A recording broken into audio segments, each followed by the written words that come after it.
कुंदन अपनी पत्नी पारो और 2 बच्चों मुन्ना और रिया के साथ रहता है। चारों का परिवार अच्छा खासा खुशहाल चल रहा था, लेकिन एक दिन उसकी पत्नी पारो सीढ़ियों से फिसलकर गिर गई और अस्पताल पहुंचने से पहले ही उसने दम तोड़ दिया। कुंदन की जिंदगी तो जैसे वीरान हो गई। बच्चे भी बहुत दुखी रहने लगे। इसी तरह देखते देखते 1 साल बीत गया। एक दिन कुंदन का मित्र उनसे मिलने आया। अरे कुंदन, तुम इन बच्चों के लिए दूसरी शादी कर लो, कम से कम बच्चों की ठीक से परवरिश तो हो जाएगी। मित्र के बार बार समझाने पर कुंदन तैयार हो जाता है। नई माँ रूपा शुरू में बच्चों और कुंदन का बहुत ख्याल रखती है, पर 6-7 महीने बाद ही वो कुंदन के जाने के बाद आराम से सो जाती और जब मुन्ना और रिया स्कूल से आते तो, ए रिया, जल्दी से पूरे घर की सफाई कर और बर्तन धो दे, तभी खाना मिलेगा। और मुन्ना, जाकर छत की धुलाई कर। वो बच्चों से ही घर का सारा काम करवाती है। उन्हें खाना भी ठीक से नहीं देती। खुद के लिए और कुंदन के लिए वो बढ़िया बढ़िया पकवान बनाती। जब रात को कुंदन काम से वापस आता तो, अरे, बच्चों ने खाना खा लिया? उनको तो मैंने कब का खिला पिलाकर सोने भेज दिया है। कितना ख्याल रखती है ये बच्चों का। एक दिन जब रूपा सो रही थी, मुन्ना देखता है कि रसोई की अलमारी में मिठाई रखी है, लेकिन वो वहां तक पहुंच नहीं पाता। तो वो अपनी बहन को बुलाकर लाता है। मैं घोड़ा बन जाता हूँ, तुम मेरे ऊपर चढ़कर वो मिठाई उतार दो। उन्होंने मिठाई उतारी और खा ली। अचानक मिठाई का डिब्बा रिया के हाथ से नीचे गिर जाता है और बिखर जाता है। आवाज सुनकर रूपा भागते हुए आती है। उसने आओ देखा न ताओ और दोनों की खूब पिटाई कर दी। जब देखो तब भूखे ही रहते हैं ये बच्चे, न जाने इनका पेट है कि कुआं। बच्चे खूब देर तक रोते रहते हैं, लेकिन फिर आपस में ही बातें और मजाक करके एक दूसरे का मन बहलाने लगते हैं। रिया, जब मैं बड़ा हो जाऊंगा ना तो एक मिठाई की दुकान खोल लूंगा। पहले हम लोग खूब सारी मिठाइयाँ खाएंगे और फिर बेचेंगे। मुन्ना, मेरी तो शादी हो जाएगी, तुम अकेले ही सारी मिठाइयाँ खाओगे ना? अरे हाँ रे, तब तक तो मेरी भी शादी हो जाएगी। कुंदन जब घर आता है तब उसकी माँ बच्चों की खूब शिकायत करती है।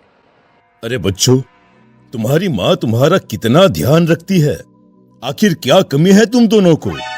पिताजी, उनकी बात पूरी भी नहीं हो पाती कि हाँ हाँ कह दो कि मैं तुम्हें खाना नहीं देती, सारे दिन घर के काम करवाती हूँ, कह दो ना। मुन्ना चुपचाप खड़ा रहता है।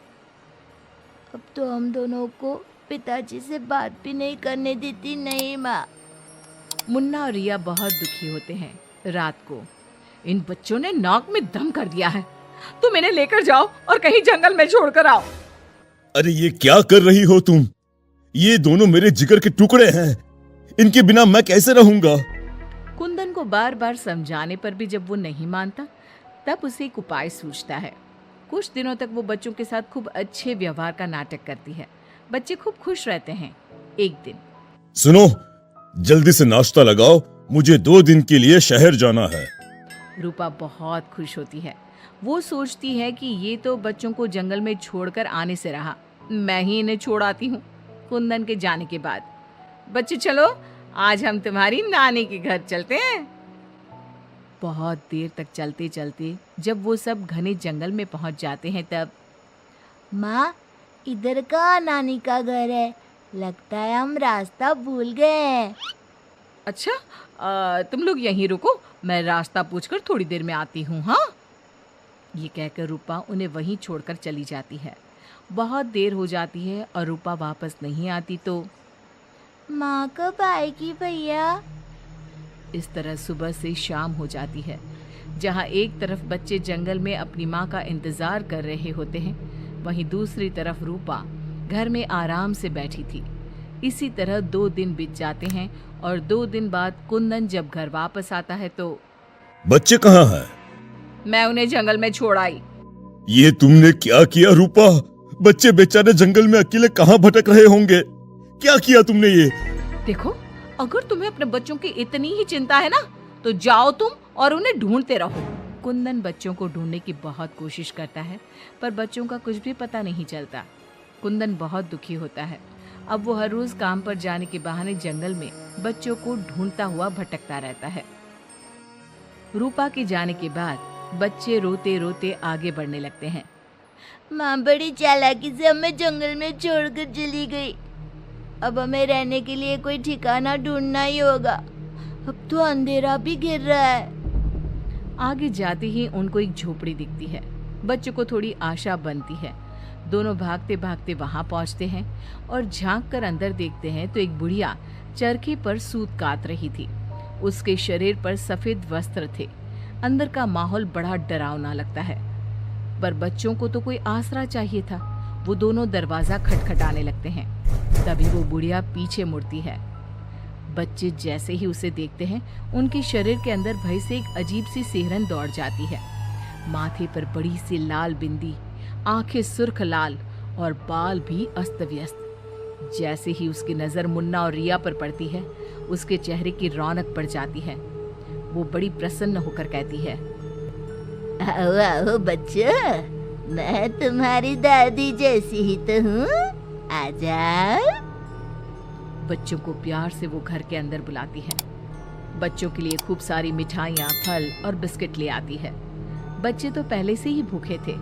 वे खाना देखकर उस पर टूट पड़ते हैं। उनका सारा डर भी दूर हो जाता है। वो खाने के बाद तुरंत ही सो जाते हैं। जब सुबह उठते हैं तो बच्चों, हम घर के पीछे वाले बगीचे में चलते हैं।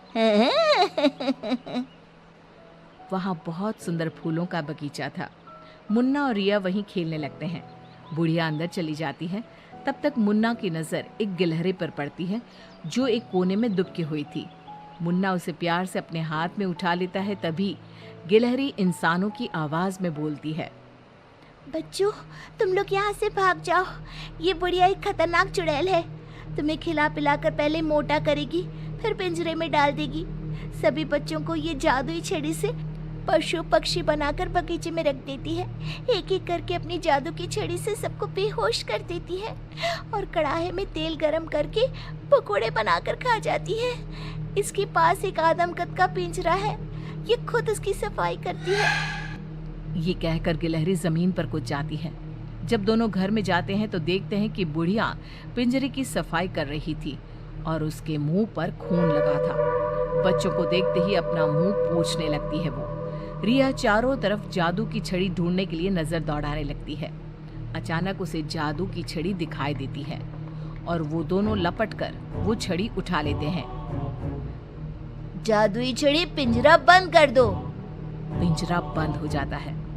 पिंजरा बंद होते ही वो बुढ़िया एक खतरनाक चुड़ैल बन जाती है और चीखने लगती है।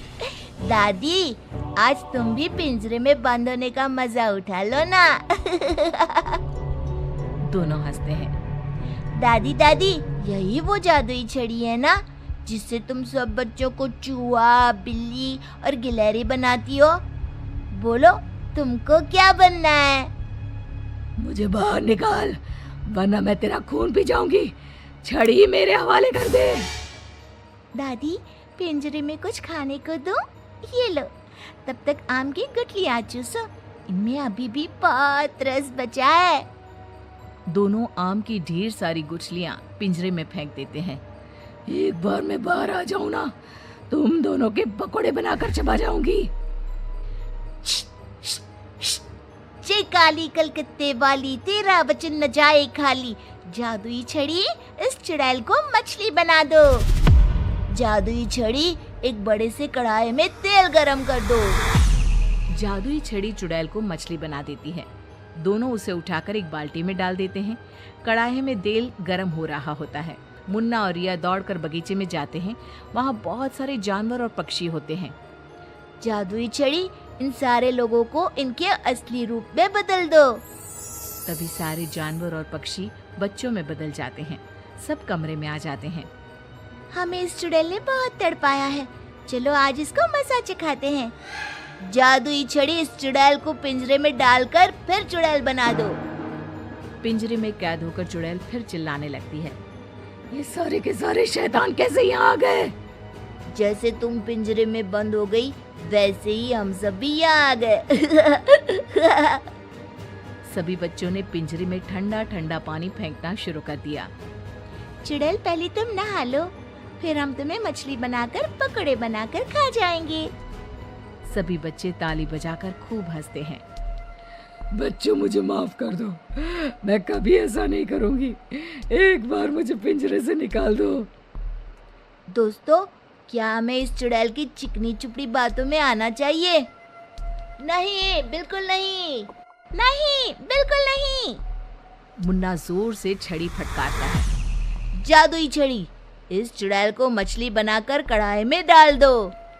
मछली की कढ़ाई में गिरते ही बहुत तेज आवाज होती है, जैसे कहीं बिजली चमकी हो। सभी बच्चे डरकर एक दूसरे से चिपक जाते हैं। मछली का आकार बहुत बड़ी सी चुड़ैल का हो जाता है। वो बार बार कढ़ाई से निकलने की कोशिश करती है। सभी बच्चे मिलकर उसे फिर कढ़ाई में ढकेल देते हैं। अंत में वो गरम तेल में जलकर मर जाती है। सब बच्चे खुश होकर तालियां बजाने लगते हैं। मुन्ना जादू की छड़ी की सहायता से सभी बच्चों के साथ शहर आ जाता है। जब वे अपने घर पहुंचते हैं तब पिताजी, हम आ गए। कुंदन उनकी आवाज सुनते ही भागता हुआ आता है। बच्चों को देखकर उसकी आंखों से झरझर आंसू गिरने लगते हैं। पिताजी, आप रोइए मत, अब हमारे दुख के दिन खत्म हो गए हैं। मुन्ना कुंदन को सारी बात बताता है। जादुई छड़ी पाकर उनके सारे कष्ट खत्म हो जाते हैं। अब तो नई माँ भी उनको प्यार करने लगती है।